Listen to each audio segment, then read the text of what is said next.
district board on it. What am I doing? Meeting of the Committee on Technology, please come to order. This is it right here. Okay, clerk, read the roll. Adel. Here. DeBella. Here. Drake. Here. Bruno. Gentile. Here. Slemmy. Taylor. We have a quorum. Item 2, public comments relative to agenda items.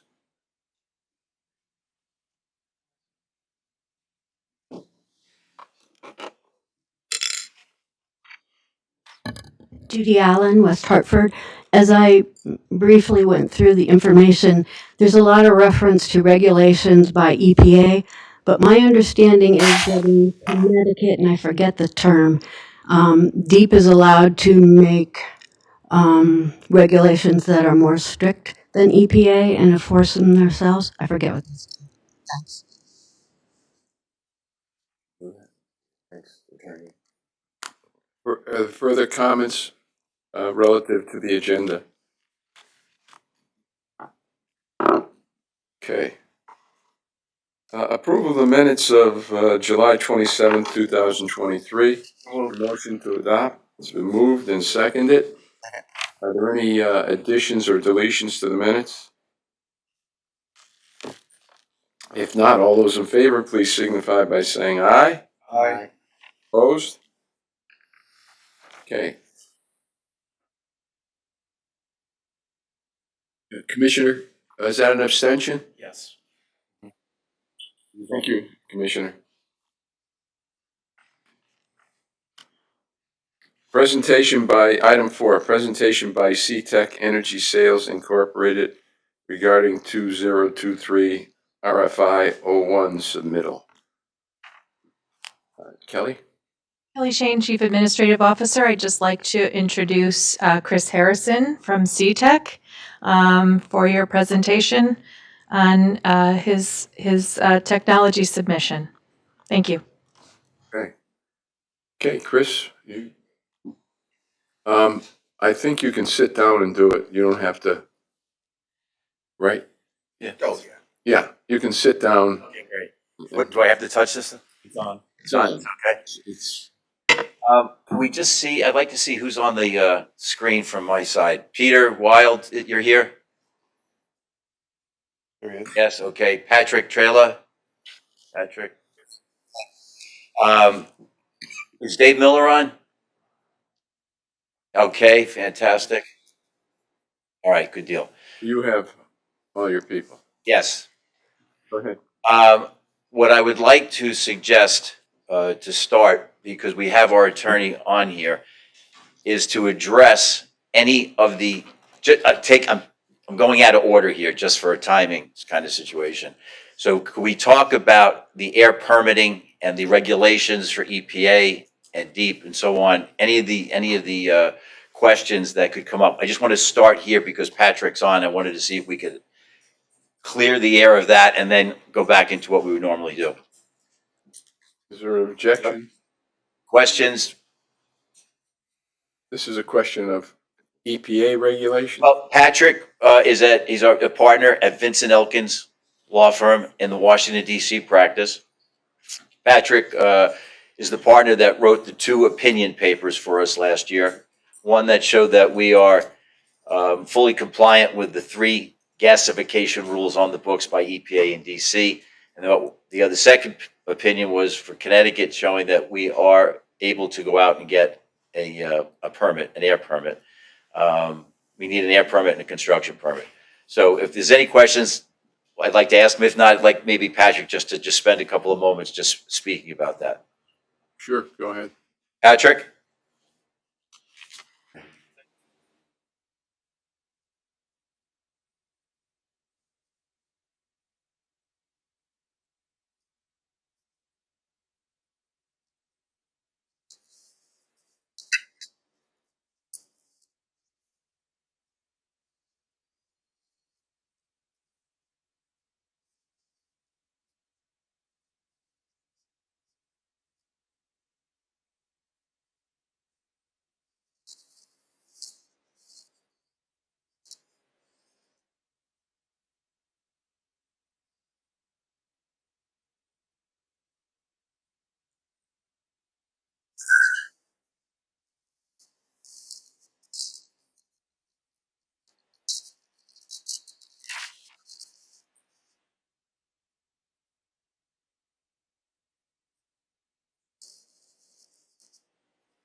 Any questions?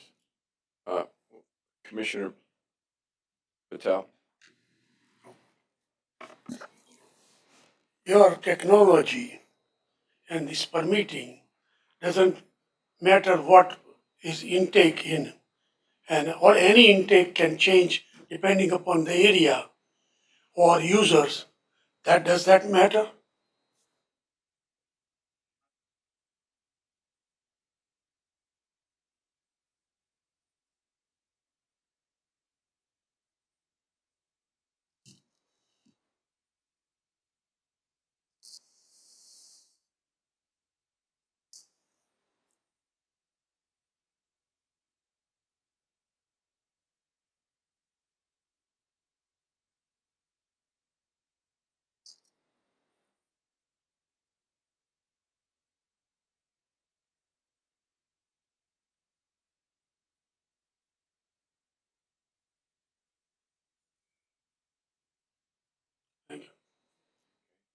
David? Yep. You're coming off really hot. Do you have scrubbers at all on these things? Any type of scrubber? You just comes off, goes into the air. I'm just curious the technology on your regular CTEC unit. Is that a question for the attorney? Peter? It's the emissions part. That's why we're. Yeah, it's okay. Peter, you want to answer that?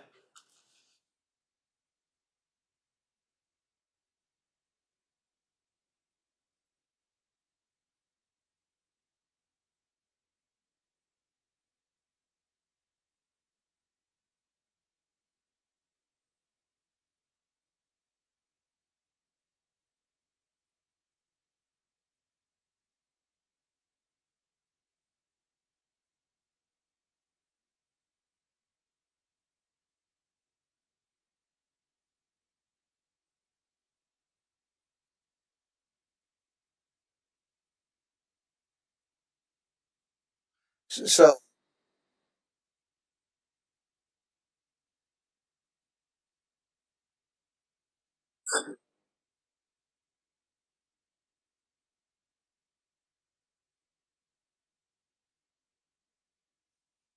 because what is the temperature coming off your stack, whatever you call it? That's it. 45 degrees. Okay.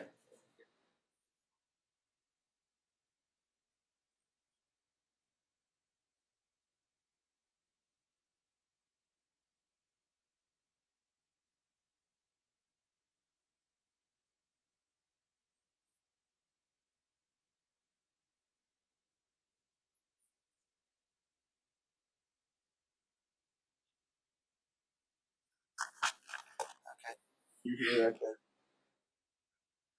Yeah, I'm good. Yeah. Commissioner Adam?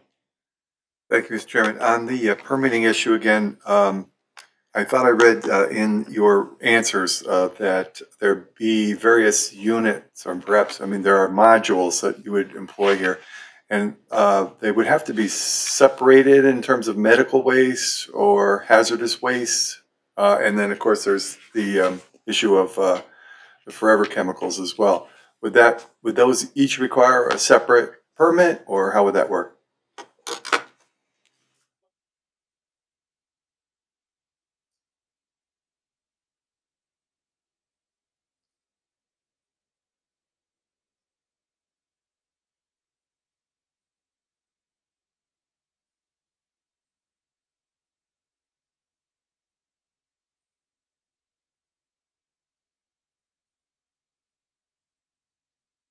Oh, very good. So each wouldn't require its own separate permit if you had three different modules, one doing medical waste, one doing, other hazardous waste. And I thought I saw nuclear waste, which was, I didn't see why we would be able to do that, but those so we would do that all permitted all at once.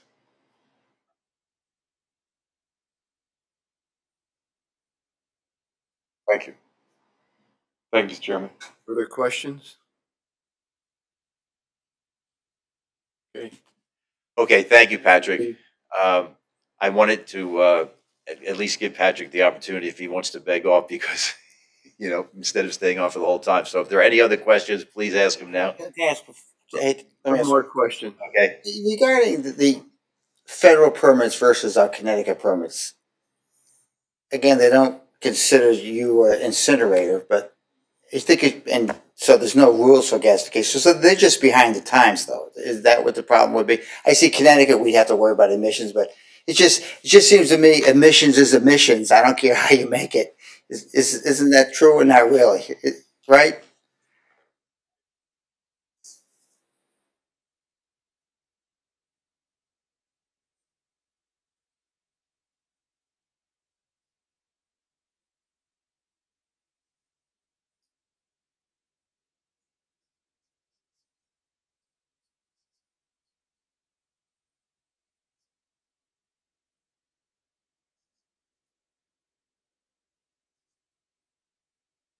Well, aren't you working with Connecticut's rules, which require it? I mean, so we're going to be covered no matter what, or not necessarily. I mean, the idea of putting this in that against the federal government really hasn't thought much about it. Seems, I think we need to make sure we hit the emissions that, as we would in an incinerator, I would think.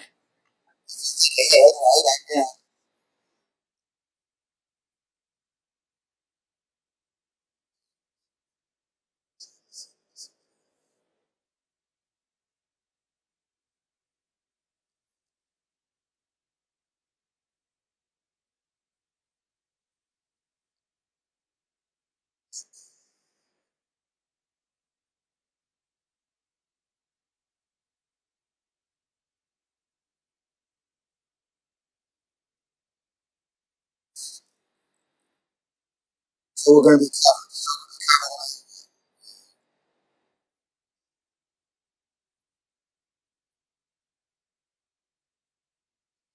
Um, David, James Sinclair, did you have a question? DEE.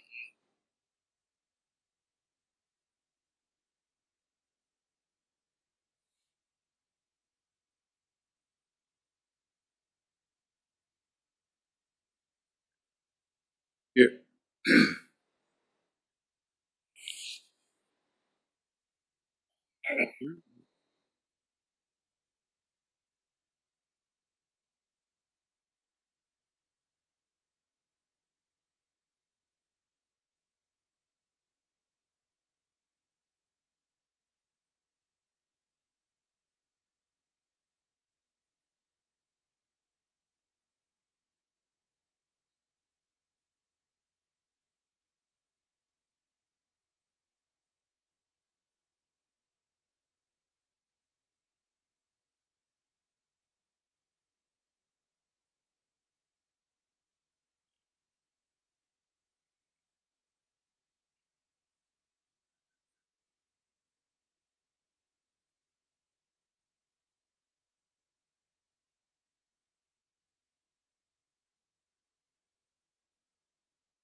Patrick, you have a response, or?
Further questions?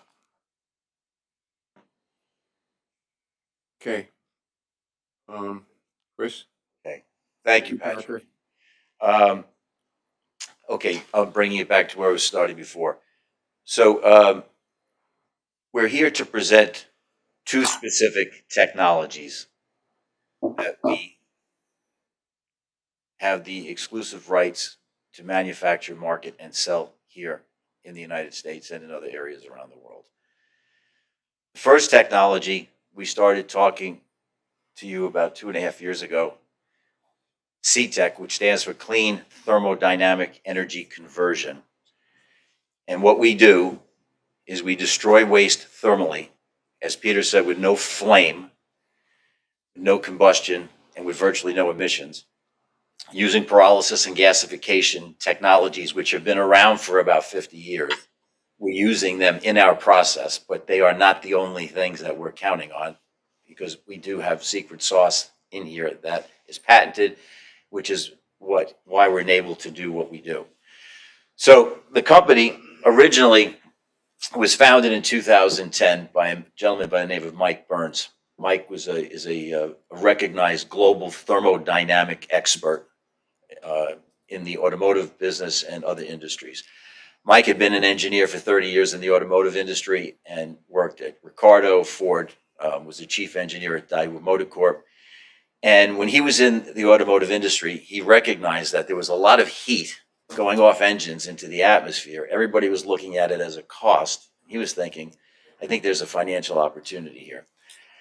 So when he retired in 2010, he set about trying to prove that. And for the first 6 years of the life of this company, between 2010 and 2016, they did an incredible heavy lift on research and development and first patents. And they created what we have. So he figured out how to repurpose the heat, use that to create energy, to run the entire thing, and to destroy waste thermally, and to create clean thermal, clean electricity, and clean hydrogen as our waste products. They currently have over 40 plants in England, France, Germany, the Czech Republic, and Italy over the last 7 years that are successfully operating. I can tell you there's one hospital which was one of their first plant applications in East Sussex, called New Haven Hospital. Funny enough, it's about 60 miles outside of London, and we are destroying all of their medical waste, all of their regular waste. We're not pulling from the grid because we create our own energy and sustain ourselves.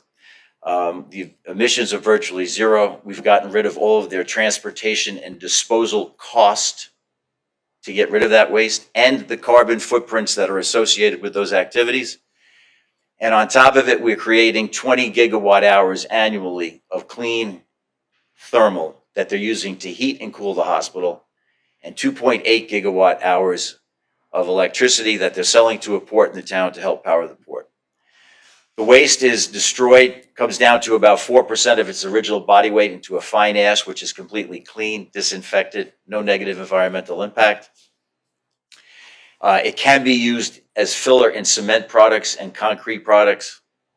And actually, even in some of our conversations up here in Harford County, we found a concrete manufacturer who would be willing to take it based on what we were talking about, because they're spending a lot of money to bring it in from New Jersey right now.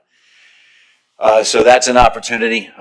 So we can create clean energy. Now, while we don't have a continuously operating wastewater treatment plant handling the sludge, we are absolutely destroying sludge, coming in and being brought into the system, not continuously like it would be here at the MDC, and we are destroying it with no problems and creating clean energy off of it, just so that we clarify that.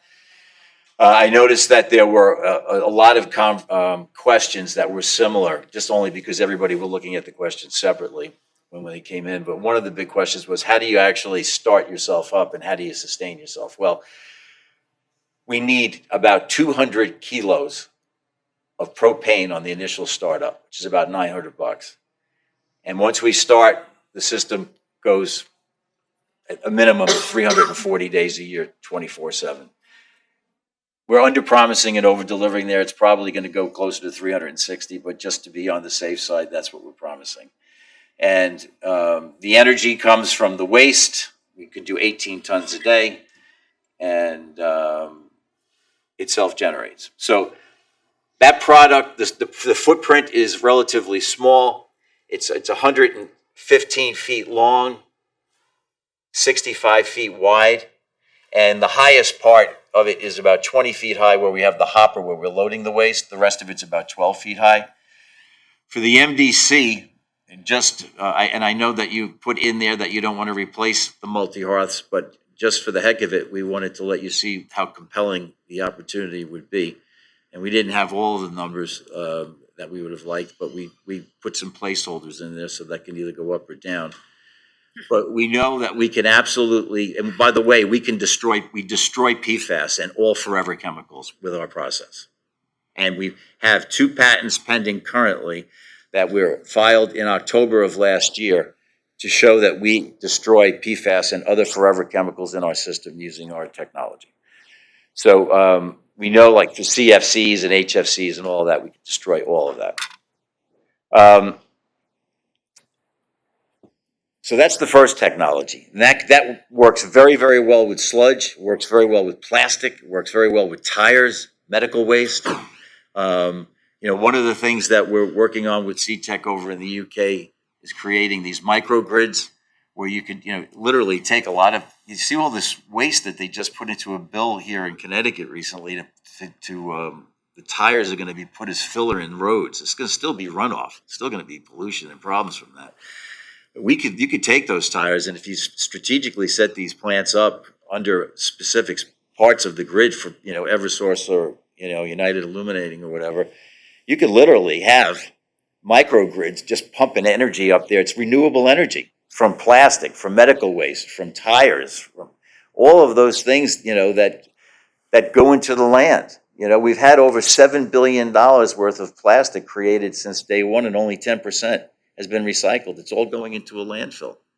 We can handle all of that. It doesn't matter if the plastic's clean or if it's dirty. We can handle it. So that's the first product. The second product that we have, which coincides with the first product, because the second product is a very big footprint. It's 20 acres. And what that does is it handles 150,000 metric tons of municipal solid waste annually. So what happens is it's all enclosed, all odor-free. There's no rats, there's no dirt, no problems. The garbage trucks drive in to the facility, dump the garbage, drive out. There are 5 processes that all this waste is put in. 100,000 of those 150,000 tons are completely repurposed and recycled. So we pull out all the rare earth minerals, we pull out all the minerals, we pull out all the carbon dioxide from the waste, and we sell it to greenhouse growers so they can grow their plants. We could pull out all the water weight if desired. There's about 38% of all the MSW is water weight. So we could take out 55,000 metric tons of water that we can clean with our process, take out all the PFAS and forever chemicals out of that. And it can be clean, drinkable water if you want. If people don't like that, you certainly could use it for agriculture and to, water your plants or whatever in the municipality. But the key is that we can recover everything that we could possibly recover. The 50,000 tons that we can't squeeze blood out of a stone on, we're putting through 8 CTEC plants on the back end, and we're thermally destroying it. No emissions, no negative environmental impact. We're creating our own energy for both technologies. Nothing goes into the land or into the ground. Nothing goes into the air. And for maybe 1 to 3% of the stuff that might come through would wind up in a C&D landfill, only because we can't destroy cement, we can't destroy asbestos or metal or glass. Those types of things would be moved to the side. So maybe 1 to 3% of that stuff that would roll through would wind up there. But essentially, you don't have to go to a landfill or an incinerator again. So the 2 technologies work very well together. The gentleman that founded MYT is a Brazilian who lives in France. The first 2 are in France. There's one in Germany, and there's also one in Bangkok. And So the founders of CTEC and the founder of MYT worked very well together. You know, they use our heat exchangers, they're using our plants in the back, et cetera. And, you know, there are other ways that they participate as well. So those are the two technologies that we're presenting, and we think that there's a tremendous opportunity because there's a crisis not only here in Connecticut but in all the New England states and Northeast states. I mean, we're not talking to just Connecticut. You know, I was talking to New York recently on Long Island. There's a 750,000 metric ton landfill that's in existence in Brookhaven that's going to be closed in December of next year. And currently, there's a big hauler out there called Winters Brothers, and they have built a rail depot to move everything off the island. Well, they're already at 70% capacity, and this thing is coming live, you know, in January of 2025. They're not going to have anywhere to put that waste. They don't know what they're going to do. So, I mean, this story of shipping out of, you know, county, shipping out of state for your waste, it's happening everywhere. Medical waste, same thing. You know, 20 or 30 years ago, all the big players in the waste business got out of medical waste. Why? Because of the liability. It could show up in a landfill, and then 50 years down or 30 years down the road, something happens, and then you get sued for something that you put in there all those years ago. So what happens is everybody got out of the waste business in medical except Stericycle, and they're the medical waste monopoly. And they pick them up in 20 or 30 pound boxes, and they take them down to two incinerators down south in either Tennessee or Virginia, and they still have to incinerate them. So with CTEC, you avoid the incineration, you avoid all the transportation disposal, you can immediately lower those costs to pick up and get rid of that waste, and you could put on your manifest the date and the time that the waste was destroyed, so you don't ever have to worry about it coming up again, you know, for liability down the road. So there are a lot of ways that you can play in these different areas and make a difference. And we believe that the two technologies that we have can completely clean up the problem that exists here in Hartford County over the next 4 years.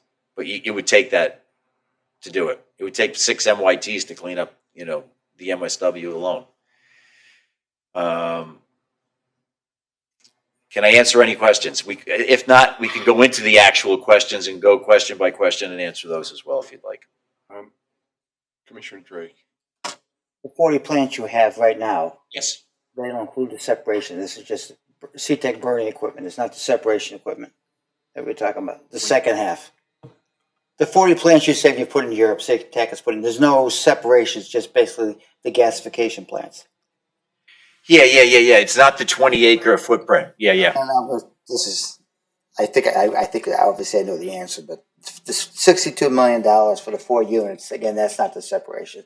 That's just. Yeah, that's 8. It's 4 double plants. But it includes no separation equipment. That's just the CTEC equipment. $62 million would not buy us $28 million, 28 It acres. handles everything that you would need handled in your sludge. There's nothing extra. Okay, but again, it's not the 28 acre plant here. No. Swag number. If I went to say I want to do the whole 28 acre separation, everything else, when these guys would do it, what kind of money are we talking about on top of the 60 million? Oh, for a 20-acre site, Whatever that is, based on what we have a lot of civil engineering work that goes into that. It's probably close to $300 million. million. So it'd be $350 million if we said, hey, we want to do the whole thing. That type of money. Well, it depends. Yeah, I mean, if you want to do an MYT and you wanted to do the 4 doubles, yeah, that would be. To me, that's the bigger problem we have besides what. Yeah. So you're looking at, if we say, hey, we're all in, to be $350, $400 million, something like that. Somewhere in that range, depending on what it would be. That's not just looking for swags, just to. Yeah. And we have a hauler has raised his hand in Southington. He owns a 40-acre transfer station. And right next to it, he can purchase 13 acres and add it onto his transfer station. He can add another 4 acres there. So we could conceivably put an MYT right there. And across the block from his transfer station, he has another 22 acres, which is I-2 zoned, industrial 2 zoned. Now, DEEP has verbally given him a commitment to move his permit from 150 tons a day to 600 tons a day. It's not papered yet, but they're in the process of going through that. Once he has that ability to pick up 600 tons a day, and if he hits that, he will be sending 30 trucks a day out of the state to New York, Ohio, Pennsylvania, 7 days a week, out and back, out full, out and back empty. 30 trucks a day, 7 days a week. We can get rid of all of that cost. And You have $350 million? he doesn't need it. We'll go in it. We offered to go in as owner operators because we have the financing for it. Now, if we could get public-private financing, it makes it even more attractive. And that could be something that the MDC might want to take a look at working with us on if this conversation moves forward. Commissioner Adam. Thank you, Mr. Chairman. I was going to come to that at some point, so I'm glad you said that. Also, your calculations are based on, from Mira, the waste provider before now that just shut down. I assume that all the trash that's been coming into Hartford plant, that was based on a lot more towns than our 8 MDC towns. So are we looking at the 8 MDC towns rubbish? Because I think that's all Hartford would I think it's everybody. I mean, you have 860,000 tons that are going out by rail and truck now every year, starting last July. And, so I think we have about 2.4 million tons that we put forth in Connecticut annually. 1.4 million we incinerate down by the coast, and this other millions up here. We could clean it up so that it's not only leaving not the county, it's not leaving the state, it's not leaving the county also. That's how we could pull that off. We'd probably want more than one location because I think Hartford doesn't want to accept what they were accepting before. Absolutely, but I mean, so my point, just saying about Southington, you could parcel this off like this. Like for example, I've also had conversations. I live in Farmington, and I've had conversations with them. Farmington has raised their hand. They want to put in a double plant next to their wastewater treatment plant. In their situation, we can handle all their sludge and all their municipal. It'll never leave the town, let alone leave the county. And we figured out. Basically they said to us, okay, here's what we would like you to do. We don't want to have to pull a dime out of our pocket. So we came back to them and said, here's what we'll do. We'll invest. We'll go in as owner operators for the first 5 years. At the end of 5 years, when we get our money back, we'll sell it to the town for $1. And you have the next 20 years of savings. That'll probably bring you about $180 million in savings over the next 20 years. Are they looking at separation too in Farmington?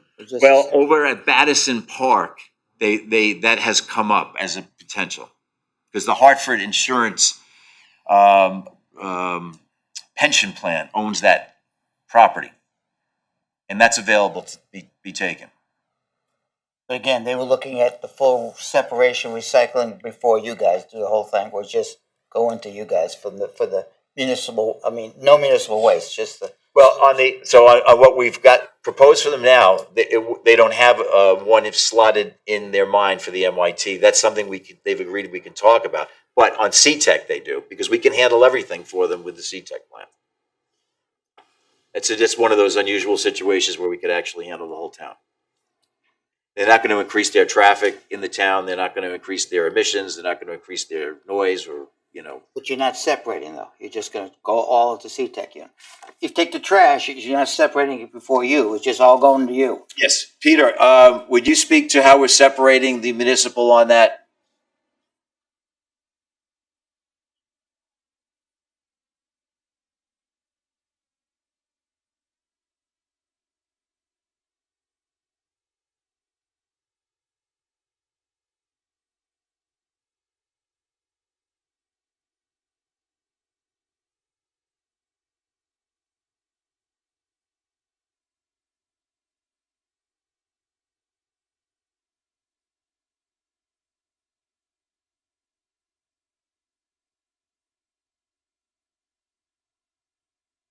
I gotta think about it. I gotta think about it. I'm not sure if it makes sense to me. I know, but you partner with people that do. That's why I was just curious how far they were going. The reason I brought it up, we had a conversation with Deep a week or two ago. Okay. And what they were looking for is full separation, right, for permits prior to going into, let's say, a CTEC unit. That's what they're looking for, right? I mean, that's their dream, right? They're on the phone. I'd ask them. Well, that's what they said. But we asked the ladies last week when we did another conversation. They said And the question was, would you be us interested in going a certain direction? And they said, we'd like to see full separation before the final incineration or CTEC or whatever you want to do. NYT does that. I understand that, but I was curious where Farmington was going with that, because it's a small little, you know. Yeah, So you're saying they weren't doing separation, it's just. but you can have someone do that separation and bring it in and I'm still. just curious what they're thinking, that's all, that's why we're here, just to think about what we want to do. That would allow multiple locations, because as we mirror and CRA before them, the development of the South Meadows plant was, I believe, 950,000 tons a year, or 48, and it ran anywhere from 840 up to 900 and something over a period of 30 years. We ran it for 30 years of it? We ran it, the front end, not the back end. What Hartford has made it very clear that they do not want a 70-town facility in the South Meadows of Hartford.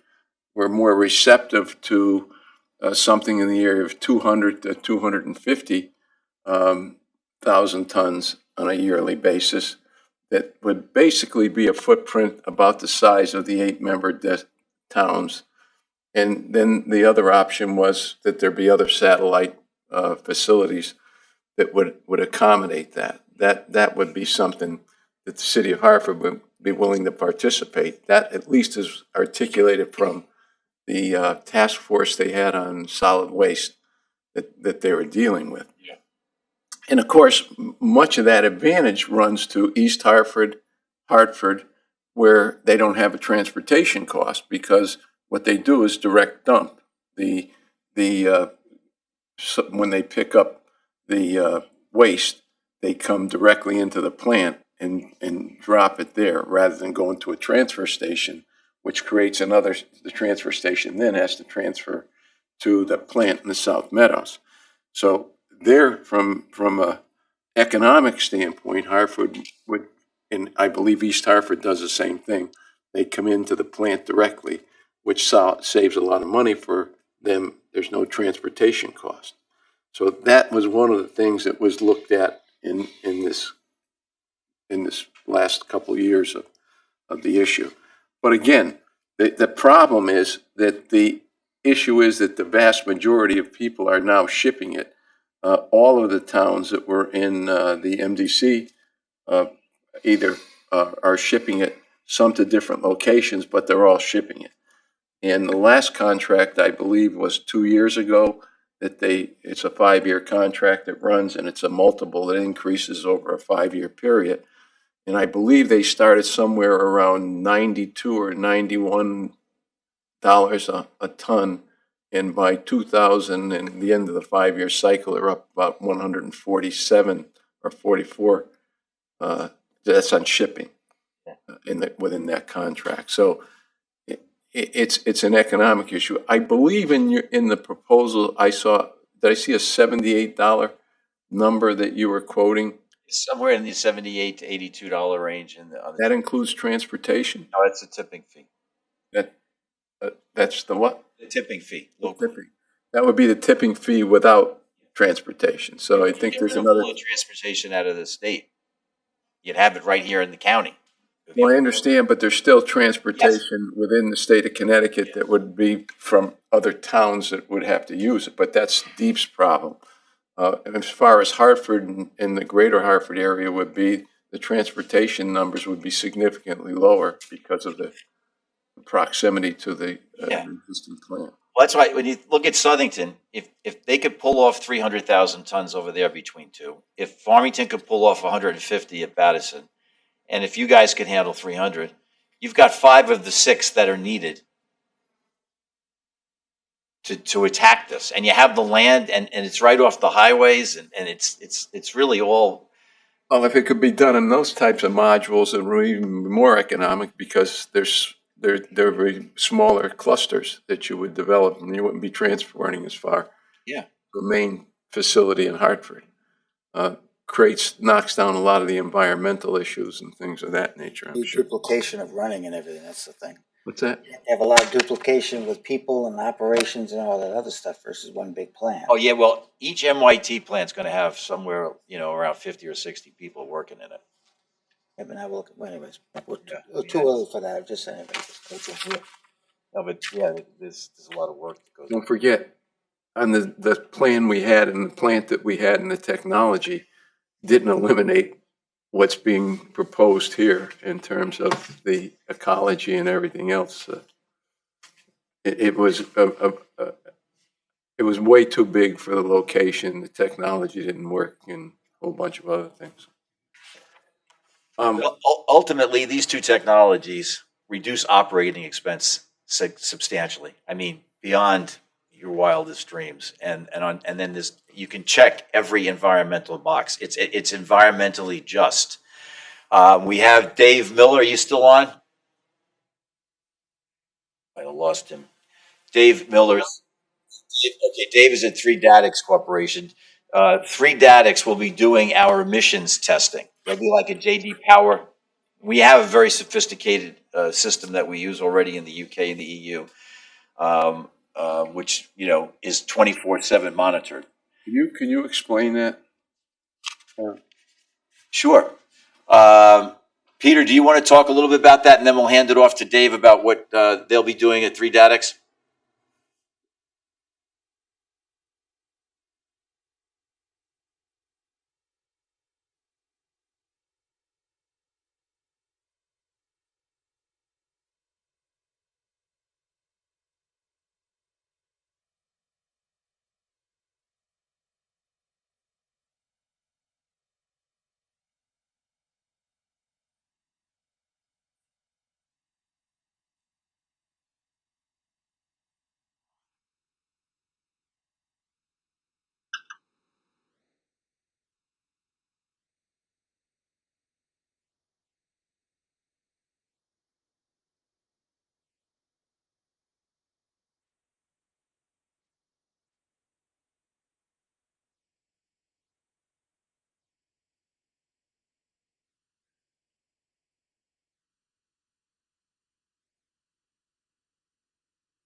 David, Dave, hold on one second.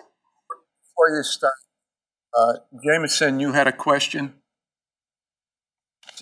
Jameson St. Clair, you had your hand up.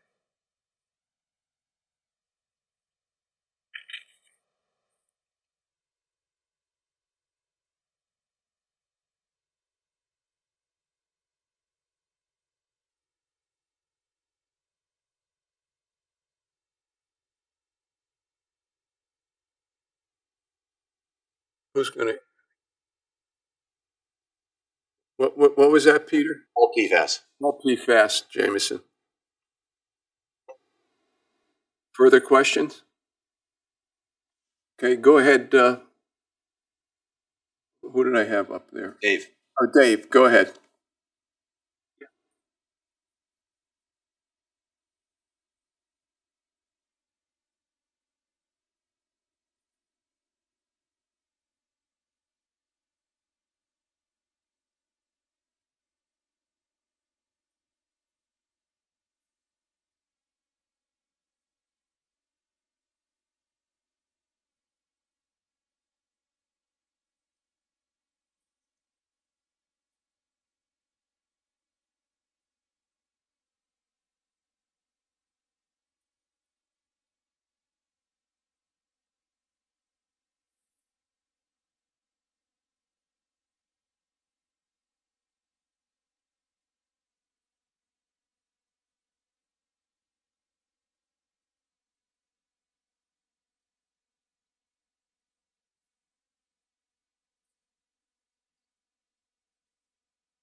Questions?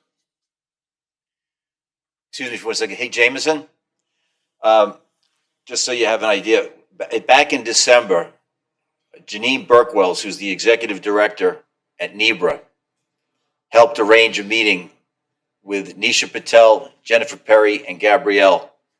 And we were on for a little over an hour with them on a Zoom call. And we asked them, how can we fast track something like this? And they said, if you find an organization or municipality, whatever, that has the land and is interested, come back and talk to us, and we'll see what we can talk about. So that's what we've been doing since December, and we've got several that have raised their hands, and we're hoping that the MDC raises their hand also. So in any event, there's a tremendous need to fix a big problem here in Connecticut, and I just wanted to call your attention to the fact that we did actually speak to Deep on that one occasion last December. Got it. Further questions? Question. I'm sorry. Um, Commissioner Gentile? Thank you. To your last point, the answer to number 4 you state, we are at that stage prior to this meeting with MDC. Yes, that's exactly what I was referring to. Let- That We're we're not at that, stage. what's that? What stage? We're at that stage where we've had towns or organizations raise their hand, like Southington or Farmington or Glastonbury and some other, actually Yukon has put in a letter of intent. We also got a letter of intent from, Narragansett in Rhode Island for their wastewater treatment yesterday. So there's a lot of that stuff is happening. So in Connecticut, we have something to talk about now if we talk to Deep. Commissioner Patel. Have you done benefit cost analysis in general terms for Connecticut or this area? Oh, yeah. You shared that with us? Yeah, on the, well. Sorry. Is that okay? Got it. Sorry. There you go. Okay. Go ahead, Chris. Oh, yeah, so when we looked at the MDC, we didn't have hard numbers, but we put numbers in. So just for the start of it, we figured the 4 doubles could handle the 5 tons an hour, all right? You'll virtually have 0 emissions. We'll destroy all the PFAS. And whatever your electric bill or your gas bill is, it goes away. So we thought, I think we put in 9 million for your electric bill and 2 million for your gas bill. I don't know if that's correct, but if it's higher, all that goes away. If it's lower, that all goes away. But it's going to be growing in any event because Eversource just raised their rates the way they did. So we get rid of those costs. And then on the labor, we didn't know how much you had in there. We had heard an 80 person number at one point, but we put 50 in. And but we could take it from 50 down to 6 to manage that because it's so put together that it doesn't need a lot of labor. Yeah. So to your point on the MDC, we came up with a rough number of about 3 years it would pay back. And in the next 2 years, we would pay down your debt of whatever 23 or 24 million that you have for the multi-hearths that can exist still. And then after the 5th year, you've got free cash flow from all those expenses for the next 20 years. Again, this is only for sludge, right? Talking about just sludge. Sludge. With some MSW in there. I'm sorry, Commissioner. Hi, thank you, Mr. Chairman. I hope this question comes out the right way, but my biggest question about the process is how do you generate enough BTUs or whatever the thermal unit you use from burning MSW to generate that amount of electricity and that amount? To me, it seems like it's, you can't, it doesn't seem like the input and the output are equal. That's Who's going to answer that?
About 2,500.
Commissioner, another question? Thank Commissioner you. Bush. Can I just ask a quick follow-up on that, and just some of the information you presented?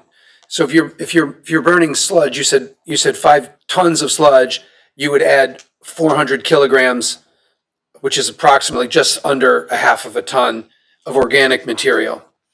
And then you mentioned another number. You said that you would need 75% plastic or 50.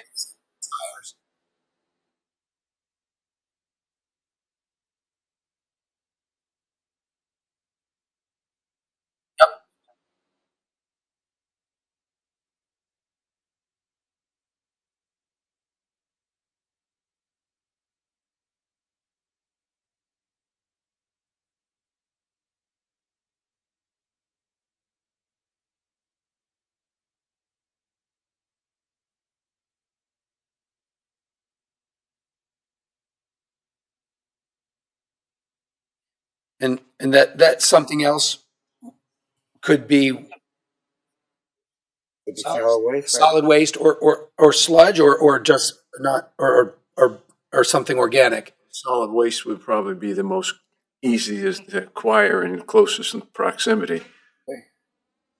Thank you.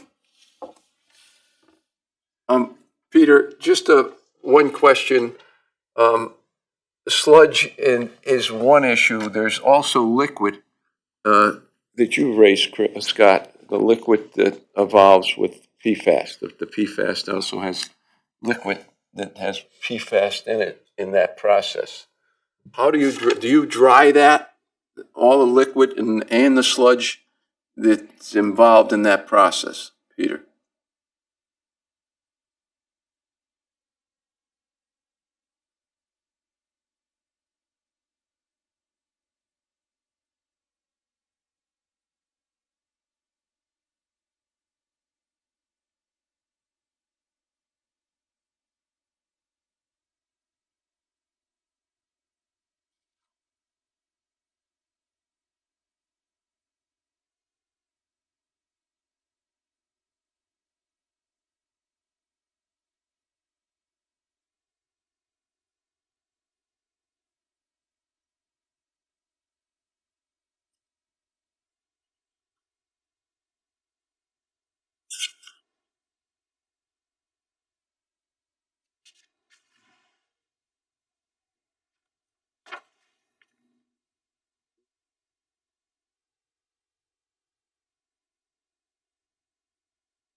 Okay.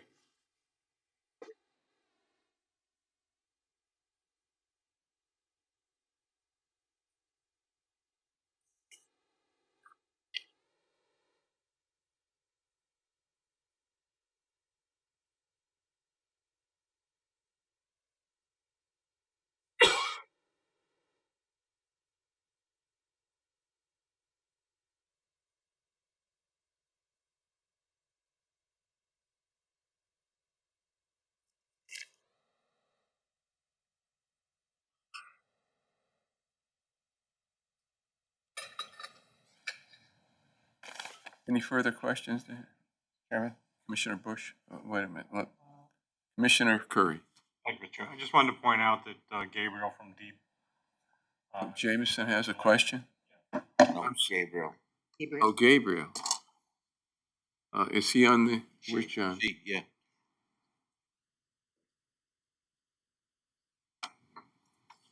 Okay, You get that, Julie? can we get him? Gabriel, can we get you up? Oh, I'm sorry, Gabriel. Go ahead. Where's John? You have to step out. You got it, Julie. Gabrielle? Well, tell her that. Tell Billy she can talk right now. Go ahead. Gabriel? Lost her. We're having a problem getting her. Right? Yeah, well, it was mute. No, I think she's still there. She on mute? I'm mute somehow. It says She'll mute, come back. right? Okay, there, okay, go ahead. Gabriel?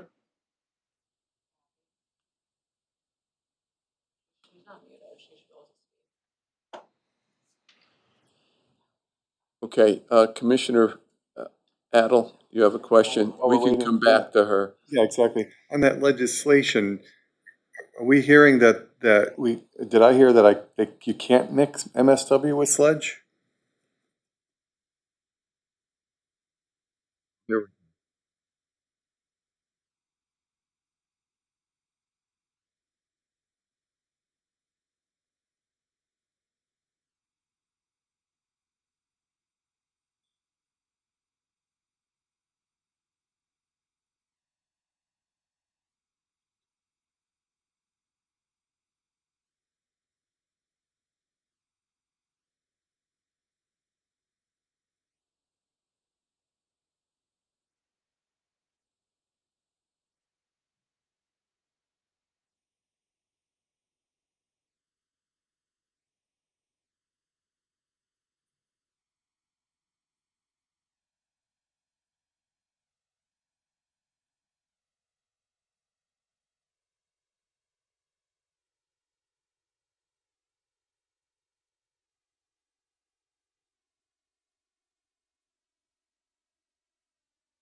want to raise any questions on it.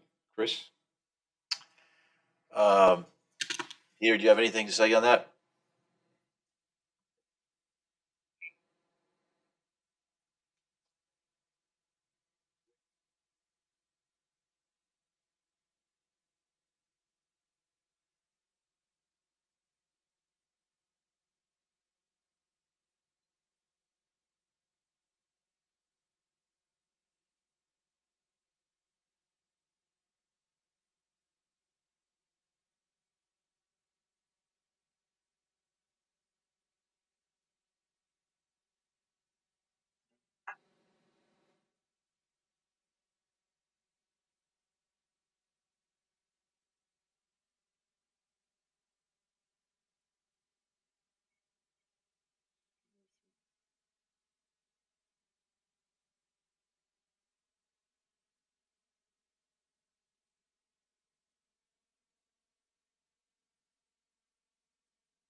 Absolutely. Absolutely, but also it's the issue that people have to go through another process of separation. And historically, I don't believe we've been very successful on any of that type of approach on taking certain things out of the waste stream um, and redirecting them. I don't think that's been historically a successful process. And you also put people through a process that if they don't have to do that and we can eliminate the issue anyway, wouldn't it make more sense to have a one-shot deal rather than two or three separation processes?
Yeah, and and as you know, I mean, there's still 400 million pounds or tons, excuse me, of plastic that's created every year, and only 15% get recycled. 85% of that's still winding up in a landfill, regardless of how much you're doing this, that, and the other thing. So I mean, I think what we're trying to say is, yeah, we agree with everything that you're trying to accomplish, but if it falls through the cracks, we don't care if there was a dirty diaper next to the plastic. We'll take it and we'll create clean, renewable energy from it. And, we'll do the same thing with tires. We'll do it with medical waste. We'll do it with plastic, whatever it is. And so it helps the system. I mean, you could still go and do this massive education program, which I think is going to take probably 20 or 30 years to accomplish, because we're that many years behind Europe and the like when you look at what goes on in terms of innovative, disruptive technologies that are dealing with this. They're not coming from here, they're coming from other places. So, they have, those kinds of programs in place, and it helps supplement something like that we're doing, because you put them two together, it gets very powerful. But right now, we need to crawl out of this crisis that we're in. And it almost seems like there are rules and regulations that prevent things that should be happening, just as, it makes sense. How do we break through? So, again, we're all behind you on what you're trying to accomplish, but when things fall through the cracks, we got you covered.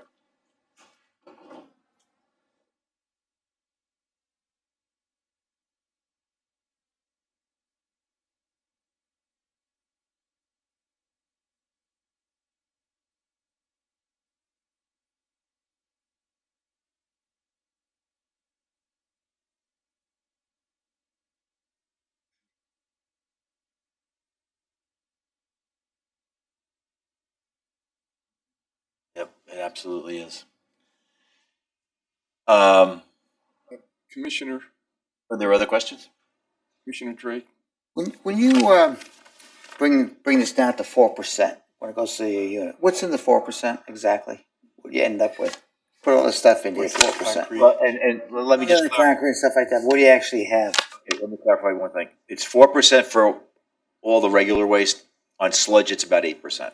Just so that you know. Close, whatever. Peter, do you want to take that question? This is volume or is it mass?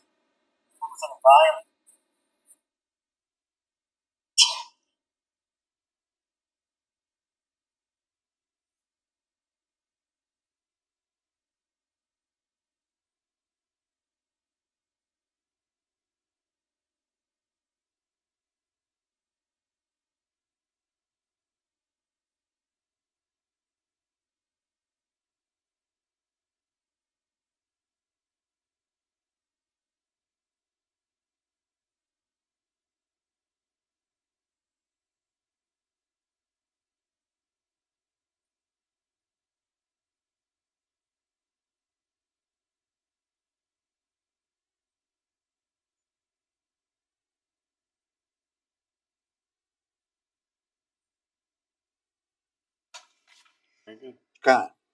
It's just gone. So where's the mass go? I guess I'm kind of thinking, you have all this mass and you're shrinking it. The mass doesn't disappear. You still have the weight. I'm struggling with that. I mean, you're throwing plastics, you got whatever, municipal solids and all this stuff together, and you have some phosphorus ash, that's the end of it? Yeah, okay.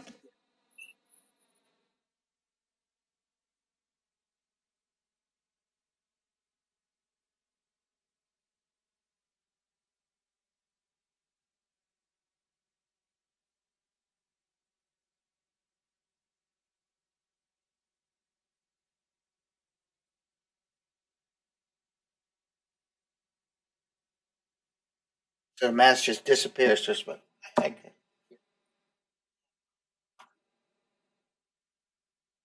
understand the water disappears. I'm gonna go say, what if you took the whole earth, you cut it up and put it through your machine and you're done, you'd have a little piece of dirt like that, that's the end of it? We haven't thought of that one yet. Commissioner Patel.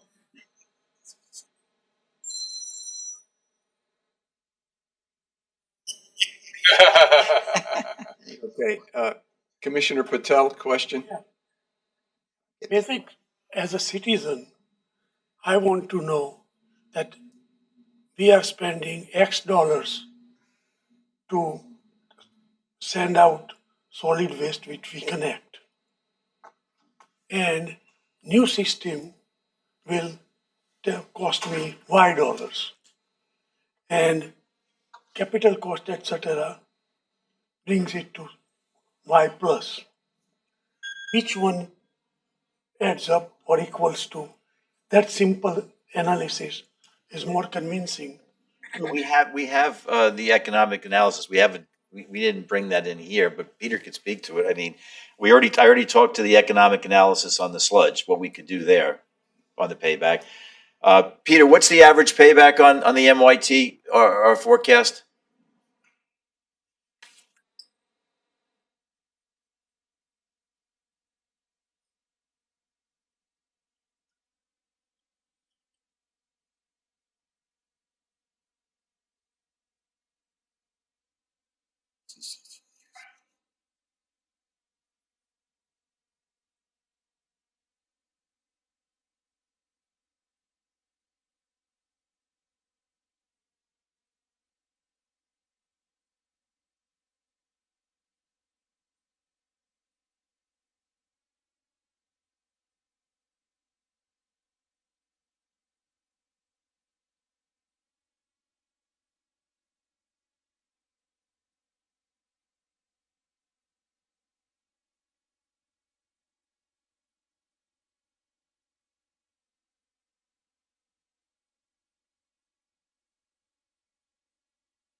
And the finance cost.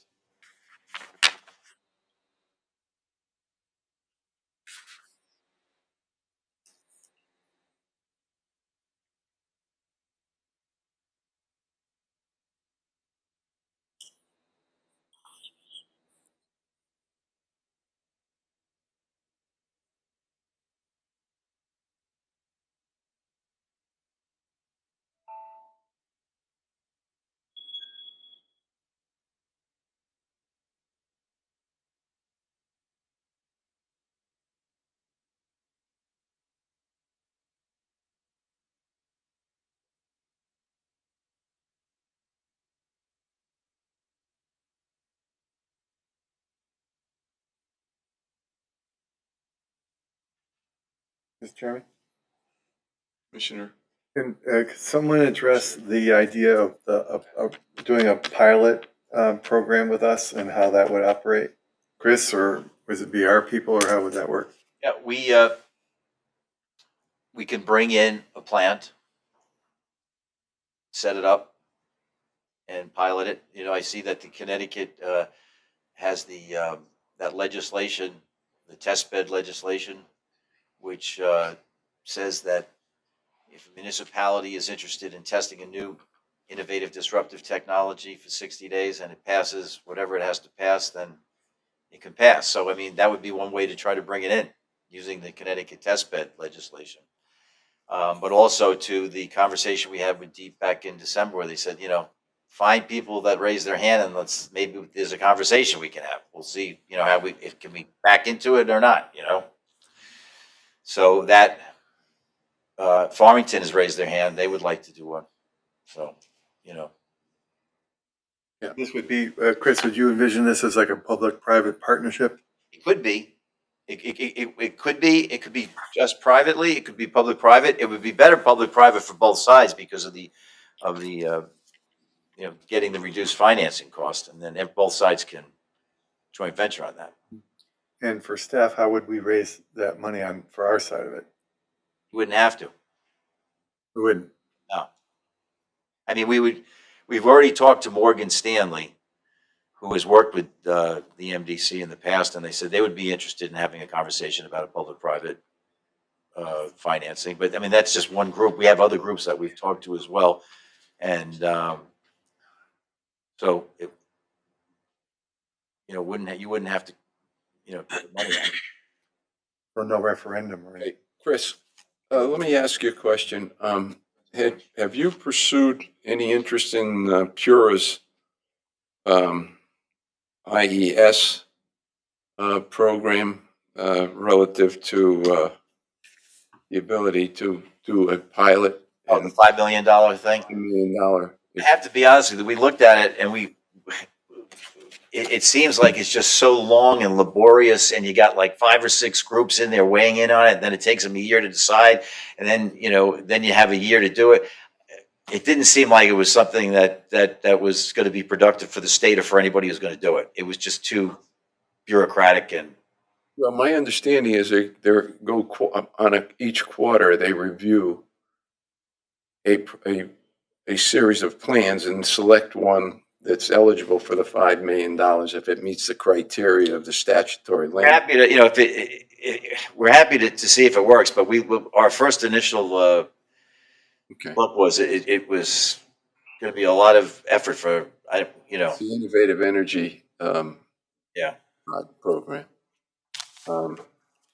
Okay, because I raised that question with Deep and they weren't familiar with the program. You know, the aspects of it. They don't run it. I believe it's Pura. Yeah, but I think Deep also weighs in there. I think Eversource does. I think Deep does. I don't believe Deep has got the responsibility for the program itself. It's under a docket of Pura's docket, and the criteria is laid out in the legislation that they're dealing with. So I was just wondering if you had done a lot of research on that. Yeah, because I mean, Farmington even looked into it, and they said the same thing that I just said. They said, "Oh, it doesn't sound like." Yeah, they weren't. Just you answer my question. Yeah. Further questions? Yes, Commissioner. Thank you, Mr. Mike on. Thank you, Mr. Chairman. Where are you currently burning sludge presently? Or using CTEC technology to process sludge? Sorry. So we don't burn it, number one. Yeah. We're launching in the United States. Okay, so there's none in the United States or North America. We're launching, right? It was developed by engineers and, you know, scientists who are, their strength is developing these types of things. They're not into sales and marketing, but they've developed a bulletproof situation here that's working very well over there, and we're bringing it here. So we have 40 places over there where it's, you know, and we also have the MYTs that have, you know, 7 or 8 of them backing it up at the end, the last stage.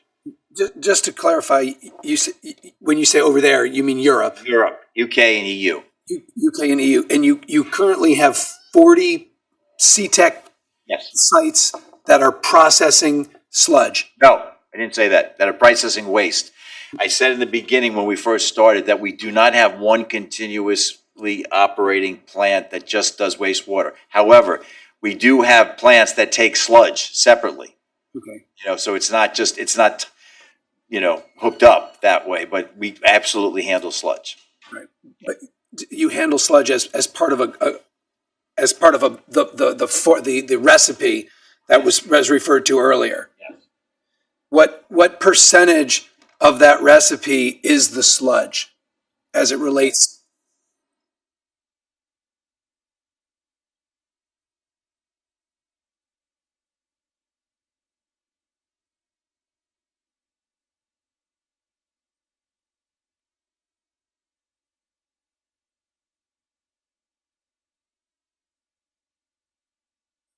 Okay, so if we were to look at the amount of sludge that the MDC handles on a daily, weekly, monthly, yearly basis, how can you provide a recipe with what percentage approximately of the sludge we would need to add other items, whether it's Yes. other, Peter talked about that before, right? Peter, it was a 5 ton of sludge for 400 kilograms of MSW. Is that right?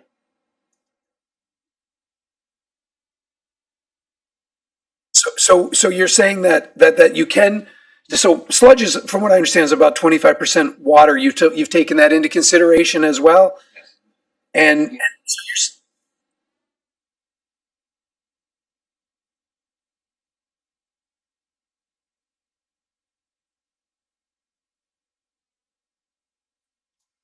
That's All the right. question I asked him before. Yeah, I'm just looking to kind of get more clarity on it. So it doesn't seem like that it's you're going to need to bring in that much additional matter to process.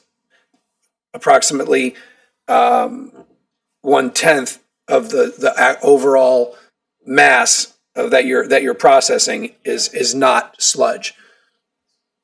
What's it, 168 tons of wet sludge, and I don't know what the dry is. No. It comes in at 28% wet. 72% wet, 28% dry. And then in the next step, we use all of the thermal that we create in our process. In the next step, using that thermal, we take it to 90-10. So it's 90% solid, 10% water. And that water just evaporates in the system and in the gasifier and whatever. And then we'll pelletize that waste. And we'll create, for every hour that is operating for the MDC, will create 1 megawatt of clean, free, excess usable electricity, which comes out to about 33 million kilowatt hours of clean, excess usable electricity on top of getting rid of your electric bill. How many? 33 million kilowatt hours. It's 1 megawatt an hour. Have you done a calculation based off of how much sludge the MDC processes on an annual basis as to how that directly converts to the amount of electricity that would be provided? Do we have an actual MDC number? I apologize. I did not do all of my homework. That's okay. Not a problem. All right, so you've done all that.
Yeah.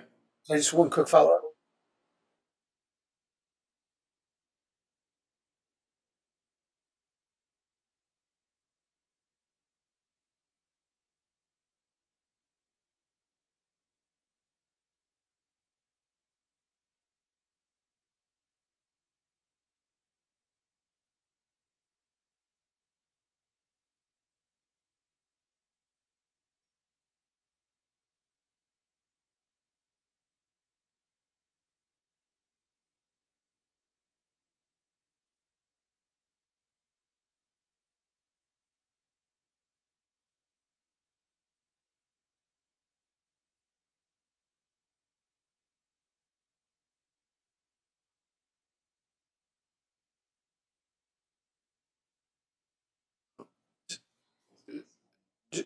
Just a Commissioner Bush, you have one.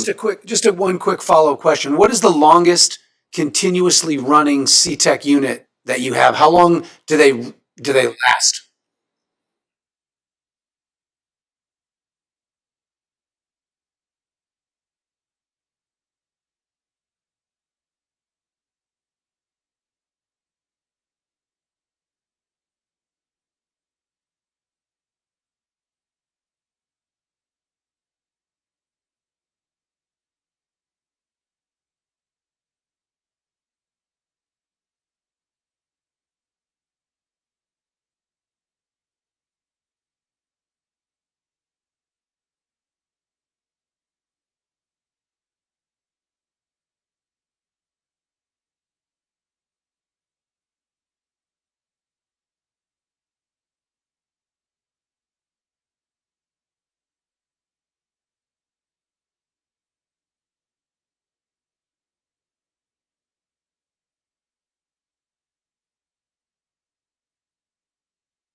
I've got one question, one issue on the electricity, but Jameson, why don't you plug in here? You got a question? Jameson?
So January.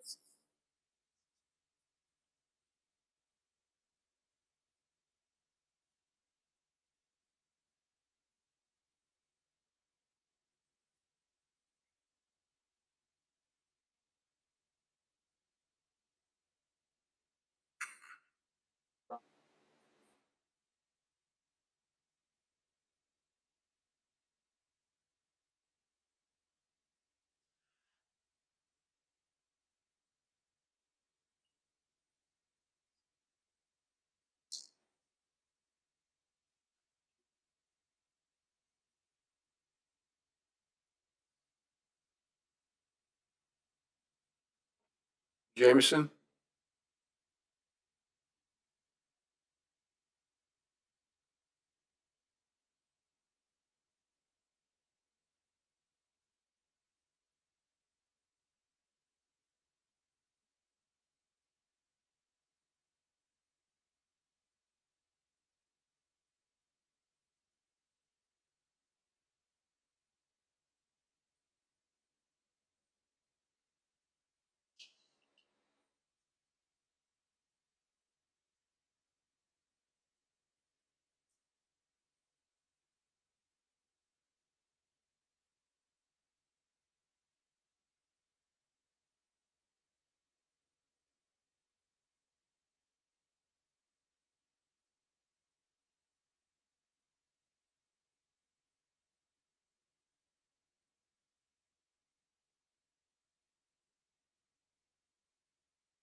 Further question, Jameson? Thank you. Just the electric issue, I think, Peter, it was what, 41 million kilowatt hours consumed at MDC with electricity. So what you took was the four locations, Hartford, East Hartford, Quabic, and Rocky Hill, the treatment facilities.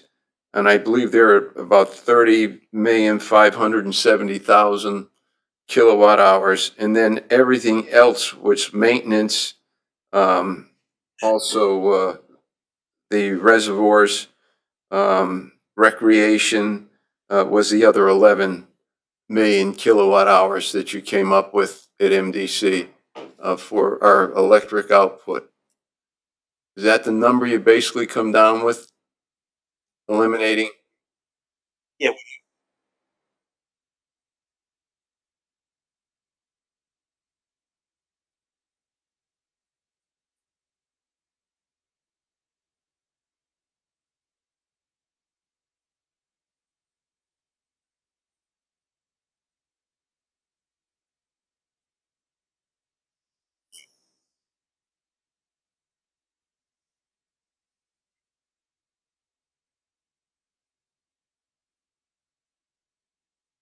Yeah, that would come out just about. What's interesting is that we have a 3-year contract on electricity. We go out, what was it, Scott, 22, 3, 4, right? Oh boy. Existing is 23, 4, and 5. That's what we're in right now. So we're almost 2/3 of the way through our contractual arrangement for electricity on a fixed basis with the provider, which means in 2024, 2, 3, 4, we will go out for another bid on electricity, which will hit us on what we are experiencing right now going forward. So I would say at that point, we're spending right now about $9.7 million combined on electricity. That was in the contract from 22, 3, and 4 that we're in, was a 50% increase in 2022. I would suspect that given what we've been through in our electric rates in the state of Connecticut, the 24 contract will probably look worse than the 22 did in terms of the escalation in electricity. So that's a significant amount of electricity that we're going to be purchasing. It'll probably run it up somewhere around $12 or $13 million. Commissioner Patel? We have two issues. Number one, technical feasibility of whoever, whatever process anybody proposing. Now that can be separated out. And then second thing is financial feasibility. And if you analyze both separately, we spend a lot of time on technical feasibility here. And we all are educating ourselves in technology. Question is, whoever is with the help of staff, we have to first determine, is it technically feasible? That's number one. And then is it financially feasible?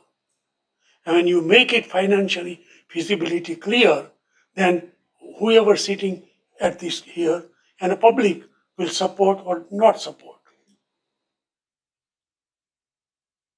And none of the process or proposals I have seen, it clearly distinguishes that. And I remember years ago in transportation, we went to Europe to check the feasibility of certain things.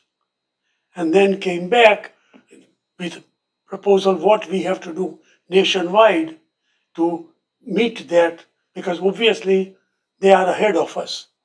They have shortage of land, they can't dump everything the way do it, and as a result, the new technology has to compete with land available we have to dump. So whatever we're sending out, 81 or 82 dollars, does it compete? And if it competes, then possibility is there that we can make it work. And that will require us to rethink what we are talking about, not only of our sludge, but also solid waste for the region. Okay, David? On your, you have the RFI, you're responsible for any by chance? Second page.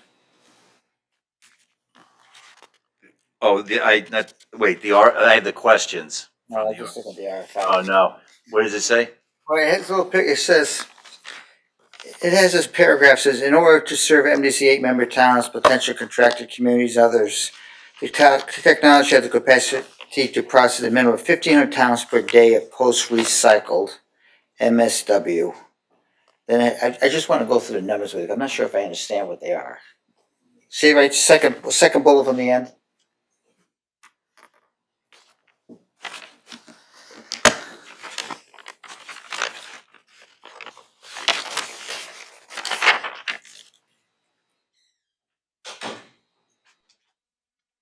That paragraph, those numbers. Okay, let's see. Yeah, I know when I don't want to bind it. I understand. I'm just not sure if I understand. Yeah, Peter. I'm not sure what they are. That's why I just want to understand. The RFI? Yeah. Peter, do you have access?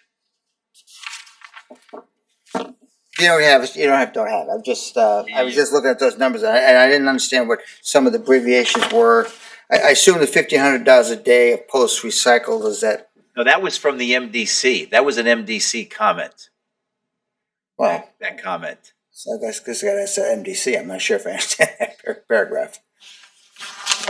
Yeah, I don't have it in front of me, but those were the what we put in the RFI. Yeah, what we put in the RFI was This paragraph right there came from us? yes, and that came from the state. Let me go back a step. That came from the state of Connecticut and the governor's announcements on their trash task force in terms of what they would be thinking of at the state level in terms of some type of facility that could handle. Post-recycled, that's the part that. Well, and I After think we separate all the stuff. yeah, before- Gabrielle said, Gabrielle has been very clear. I'll give you a- okay. And Gabrielle, correct me if I'm wrong, but I'll try and reiterate what Deep's concerns are. Deep wants to see the separation occur at the home, right? So they want to see that separation occur at the home, and those numbers come from that logic. That wasn't clear to me. They want it at the home? Yes, We want. the home of the business. She would. The one at where it's generated, wherever its source is generated. That was food. No, it's everything. It's food. Correct me if I'm wrong, Gabrielle, but what Deep's plan, their master plan on MSW is you first separate at the source, which is your home, your business. And so you're taking out the food waste, which is the, I call it wet bananas. You don't like to burn wet bananas because it costs a lot of money with gas to burn wet bananas. So you're removing the wet bananas and you're removing the plastics as Gabrielle explained in terms of the recycling. The master plan Deep would like to see is all of that recycling occurs at the home. Is that not correct, Gabrielle? That's the game plan. Even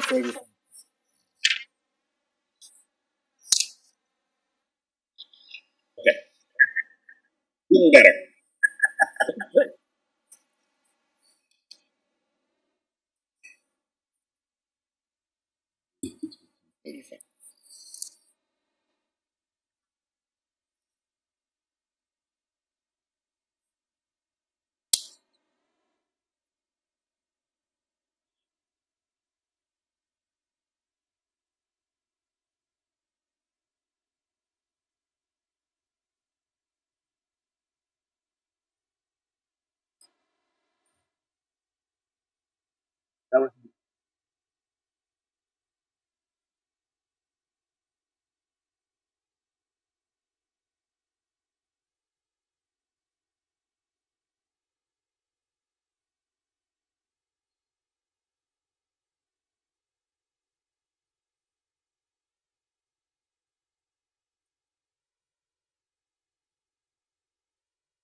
Does it say how far you're going to separate plastic, paper, whatever? Or is that all? Is this 3 or is it more to?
I understand that's a 40-year-old statute as it started and has been amended over the years, has it not?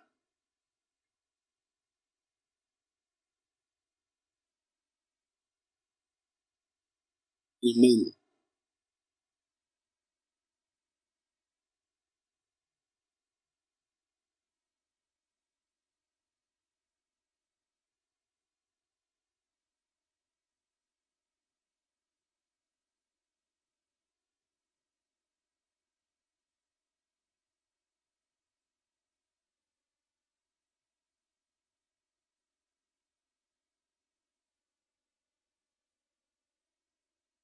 Commissioner Bush. Isn't it true that 40 years ago, when we began the universal adoption of the use of plastics as a society, that the plastic lobby was predominantly responsible to initiate a lot of these recycling laws because it allowed for people to feel better about the fact that we were producing a hazardous substance, but yet we would somehow recycle it and reuse this product. So it made Americans more comfortable with the idea of using plastic. Isn't that true?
Follow up? Can I follow up? Go ahead, Commissioner Bush. Back when it was expensive and more difficult to produce glass, and you had to wash the bottles and a whole procedure. Obviously, the transition to plastics was an economic decision. That was clearly it's less expensive, it's lighter, it's easier. But given everything that we know now about the hazards of plastic, doesn't it make sense that we come up with a more effective method to eliminate the plastics from the environment? Because clearly recycling does not work. And if you go to anybody's garbage can anywhere in any town that anywhere, and you Your address. yeah. And you open, I mean, you know, most people, now a lot of people have bought into the idea of recycling. There's no doubt about it. But again, from my understanding, we're not actually doing the recycling. The blue bins that we all put our recycling in doesn't get recycled as far as I know. It's still trash and it's still treated as trash currently. So the idea that DEEP is standing firm on the quote law. I think, you know, especially a 40-year-old law, it seems to me that it would be time to reassess that law and to look at how we can better impact our environment by creating a new sustainable technologies that's going to eliminate the plastic and eliminate the food and take that burden off of the individual users who really don't comply. I mean, again, I don't want to get too deep into this, but I manage a lot of rental properties, and I can assure you that 99% of the people in rental properties, they don't care what they throw into what bin. There's trash in the blue bin and there's recycling in the green bin. So again, I don't want to, this is not the purpose of this discussion today, but I just felt overwhelmed with an emotional need to respond to some of the statements. So anyway, I apologize for taking up everybody's time. So, but thank you for listening. In the cases that you're creating renewable energy. It's, yeah, you're creating.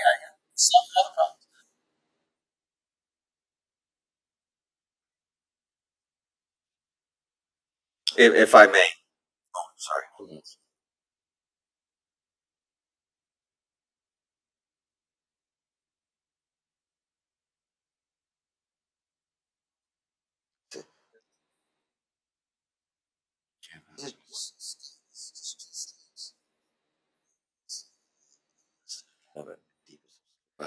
If I may. Okay, Scott. Yeah, I have a question. There's a lot of, we're talking about a bunch of different things, so I think it's confusing a lot of people. We're talking about, you know, burning sludge separately. We're talking about the MSW and mixing certain things. So I think the conversation is kind of intermingling itself. But I have a question about, and it's regarding question number 10. It's really regarding Gabrielle's state statute. And I apologize, Gabrielle, I wasn't blaming DEEP, but I didn't know the details of that. But I appreciate the facts that those are state statute. So number 10 is that we ask, what is the tonnage of the MSW is recycled and or not separated? What happens to the materials that CTEC doesn't gasify? So I guess the question is, given what Gabrielle just said by statute, the proposal that CTEC has made regarding the joint venture, and correct me if I'm wrong, Gabrielle, you're saying that you can't recycle it at the facility by, you know, through a permit through DEEP. You have to recycle it at the source.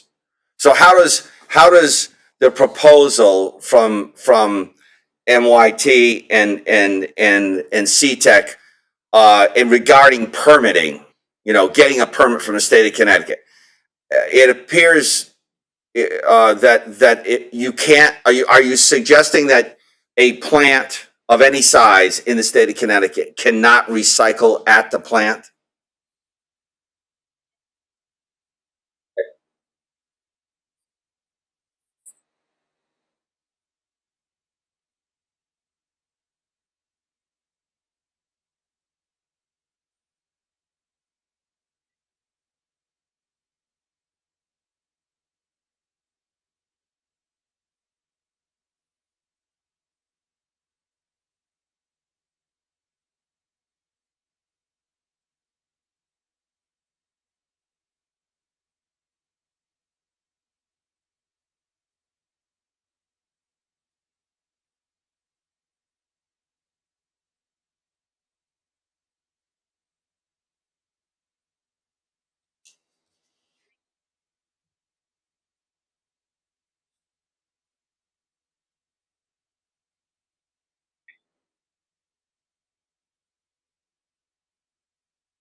this is successful.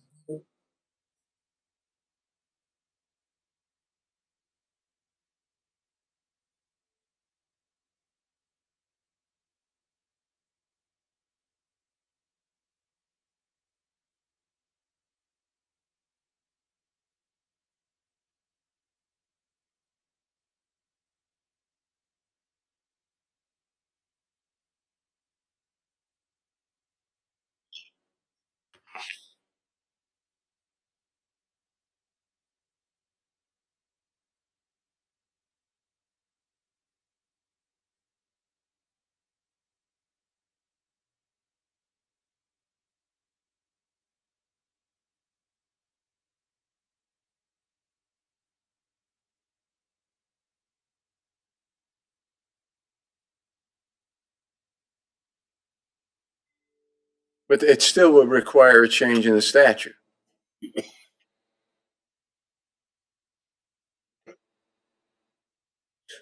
Take that for a yes. I'm, We asked that question. Ask it again. I don't. so you're saying, forget it. I don't want to get into it. All right, so to finish with my question, Gabrielle, so the process in which MSW, whatever amount was delivered to a new MSW treatment plant, whatever that amount is, plant would be allowed on site to recycle, and they'd be required to recycle, right?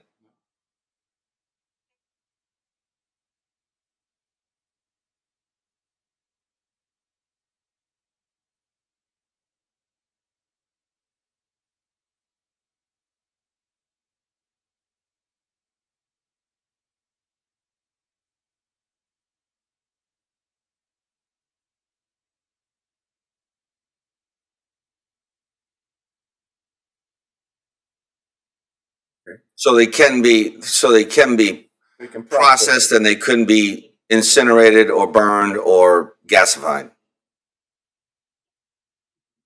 That's a simple answer to the question. That's why they couldn't. Which one? Okay, that's fine. Thank you, Gabriel. Further questions? I just have a quick one. Commissioner Gentile? As you prepare your lunch in the US, who does CTEC consider your biggest competition? Quite honestly, Is that in Europe? yeah, there's nobody that's doing what we're doing. I run into this every day. I've come across people who have, worked with pyrolysis and gasification systems for like over a decade internationally. And they've told me, you know what, we've never seen anything remotely close to what you've got. We know that no one has it because we have the patents on it. How about in Europe? In Europe, there's You have competitors in Europe. not doing what we're doing. But who do you consider your competition? In the original,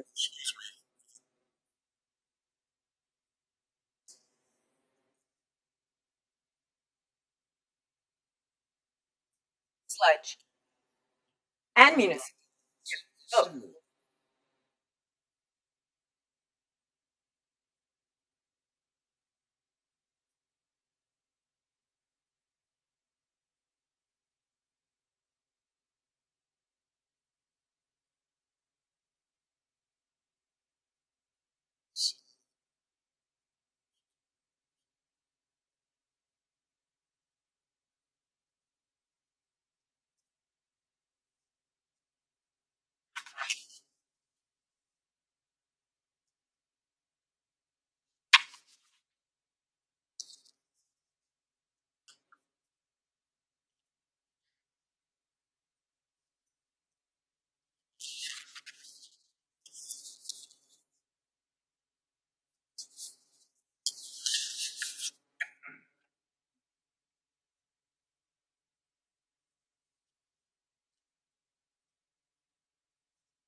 Thank you.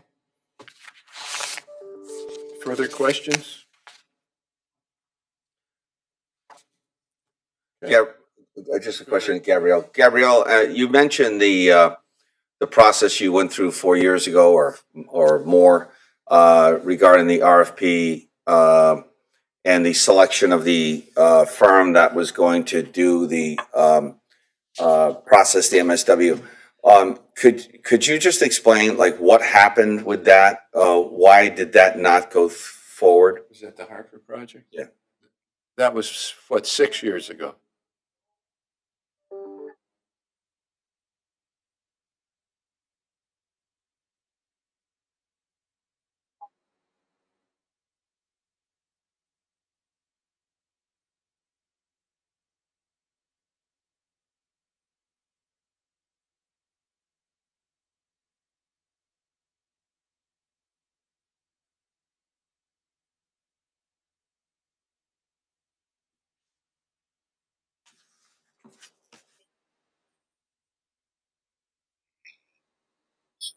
I think.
Gabrielle, just if my memory serves me correctly, I believe there were three bidders. They ultimately se- they ultimately select they ultimately selected one. Subsequent to that, a year later, they combined one of the unsuccessful bidders in the three with the successful, and that must have been the negotiation you're talking about, and they couldn't come to a resolution.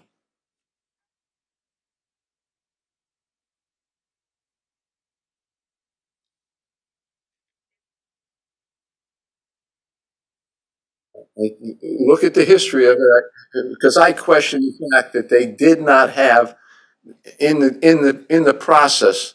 They did not have. They would have had to go out for another bid on that. Wasn't that the question that was created? And then it fell apart. The whole thing fell apart between the two.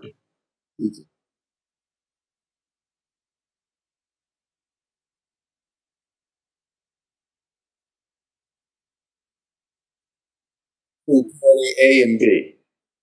Yeah. Between party A and B.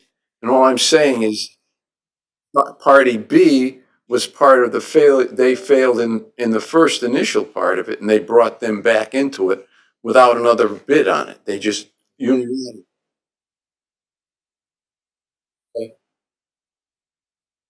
Your memory.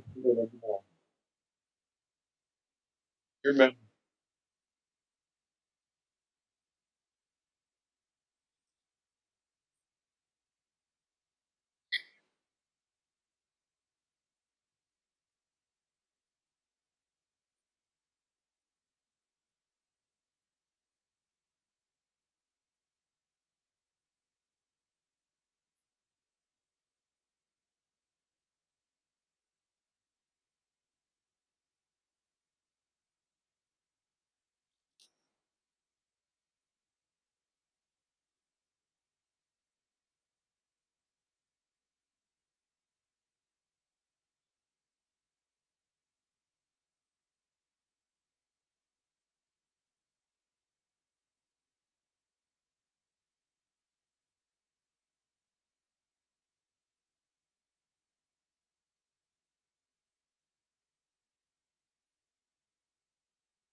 So, Your memory's better than mine, so I'm not gonna. so my, I understand.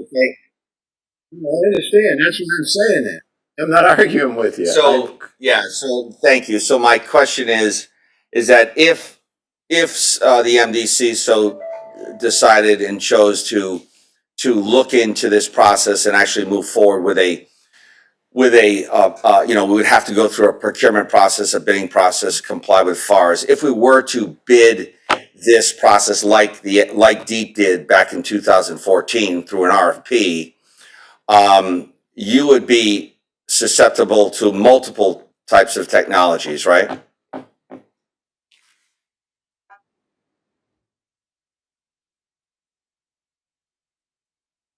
Yes.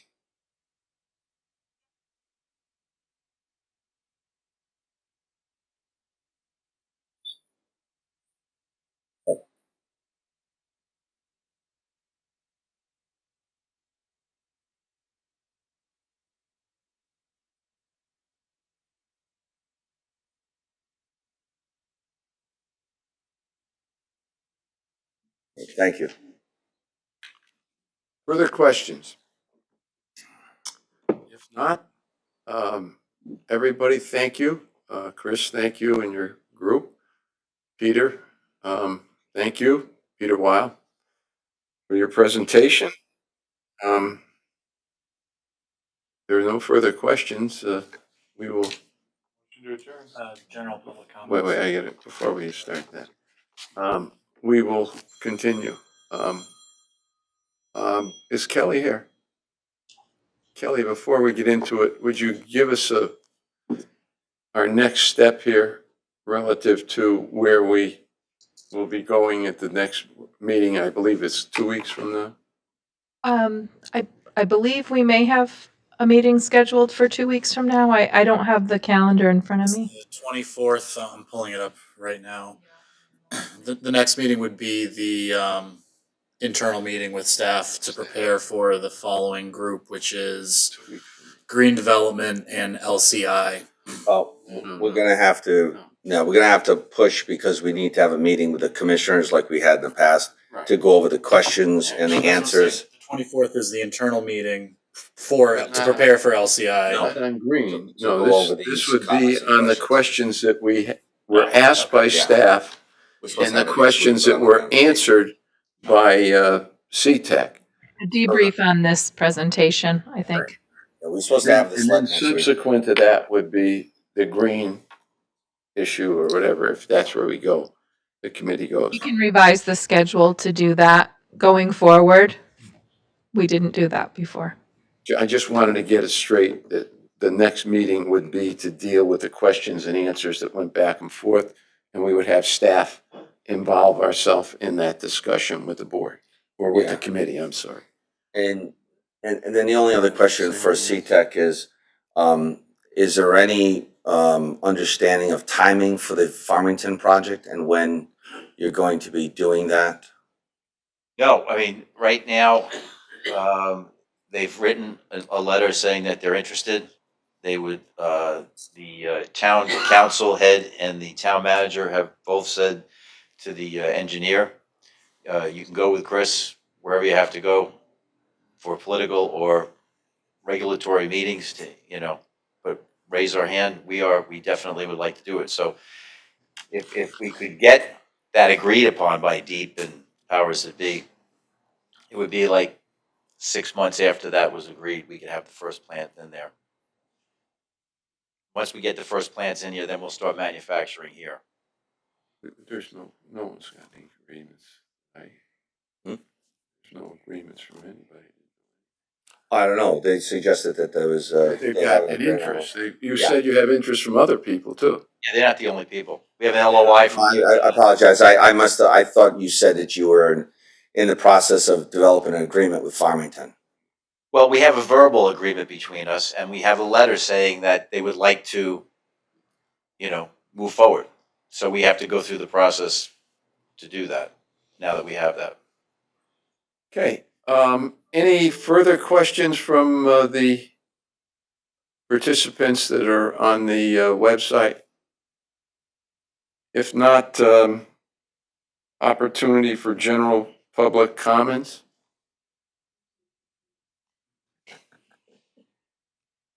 Okay, commissioners' requests for future agenda items? If not, the motion to adjourn is in order. Moved and seconded, without objection, we stand Adjourned. adjourned.